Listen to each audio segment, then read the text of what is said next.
एकादशी कब है और उत्पन्ना एकादशी की पूजा विधि क्या है, सही तारीख क्या है, मैं आपको सारी जानकारी आज दूंगी। तो उत्पन्ना एकादशी के बारे में आपको बताते हैं। मार्गशीर्ष महीने की कृष्ण पक्ष की एकादशी को उत्पन्ना एकादशी कहा जाता है। हिंदू धर्म में एकादशी को सबसे पवित्र माना जाता है। एकादशी व्रत में विधि विधान से भगवान विष्णु और माता लक्ष्मी की पूजा अर्चना की जाती है। मार्गशीर्ष महीने की कृष्ण पक्ष की एकादशी को उत्पन्ना एकादशी कहा जाता है।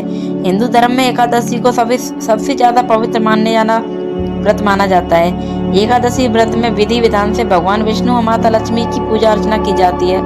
मान्यता है कि उत्पन्ना एकादशी का व्रत भगवान विष्णु और माता लक्ष्मी को प्रसन्न करने के लिए किया जाता है और ये व्रत आरोग्य, संतान प्राप्ति और मोक्ष का भी मार्ग खोलता है।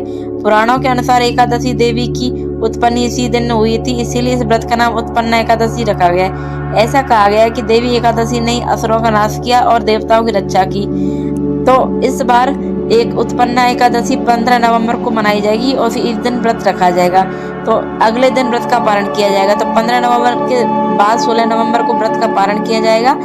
और जो श्रद्धालु एकादशी का व्रत शुरू करना चाहते हैं उन्हें उत्पन्ना एकादशी से ही इसकी शुरुआत करनी चाहिए। इस व्रत से अश्वमेध यज्ञ का भी पुण्य मिलता है। तो उत्पन्ना एकादशी की सही तारीख है 15 नवंबर 2025। तो अगर आप लोग उत्पन्ना एकादशी का व्रत करने जा रहे हैं तो आप 15 नवंबर के दिन ही उत्पन्ना एकादशी का व्रत कीजिए। उत्पन्ना एकादशी की पूजा विधि क्या है?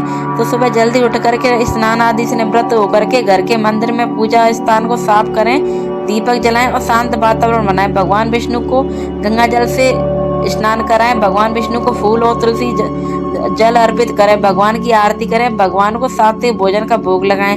ध्यान रखें तुलसी के बिना श्री हरि को भोग ग्रहण नहीं होता है, इसलिए भगवान को भोग लगाते समय तुलसी जरूर डालें। भगवान विष्णु के साथ माता लक्ष्मी की भी पूजा करें। दिन भर भगवान के नाम का ध्यान करते रहें। और उत्पन्ना एकादशी के व्रत के लिए संपूर्ण जानकारी देने के साथ साथ मैं उत्पन्ना एकादशी की कथा भी आप लोगों को बताऊंगी।